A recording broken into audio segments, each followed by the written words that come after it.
পাবনার ঈশ্বরদীতে মোটরসাইকেল ও পিকআপের সংঘর্ষে বেলাল হোসেন নামে এক মোটরসাইকেল আরোহী নিহত হয়েছে। এই ঘটনায় বেলাল হোসেনের স্ত্রী রূপালী খাতুন, মেয়ে বুশরা ও ছেলে তানজিল আহত হয়েছে। আহতদের উদ্ধার করে পাবনা জেনারেল হাসপাতালে পাঠিয়েছে স্থানীয়রা।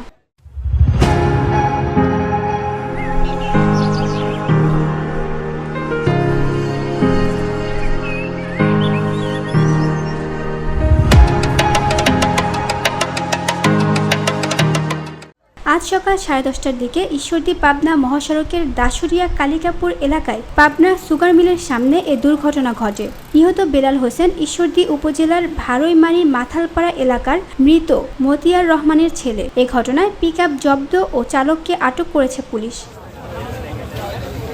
পাকশী হাইওয়ে থানার ইনচার্জ মুশফিকুর রহমান জানান, বেলাল হোসেন তার স্ত্রী ও ছেলে মেয়েকে নিয়ে মোটরসাইকেলে করে দাসুরিয়ার দিক থেকে পাবনার দিকে যাচ্ছিলেন। কালিকাপুর পাবনা সুগার মিল এলাকায় পৌঁছালে বিপরীত দিক থেকে একটি পিকআপের সাথে মোটরসাইকেলের মুখোমুখি সংঘর্ষ হয়। এতে ঘটনাস্থলেই মোটরসাইকেল আরোহী বেলাল হোসেন মারা যান।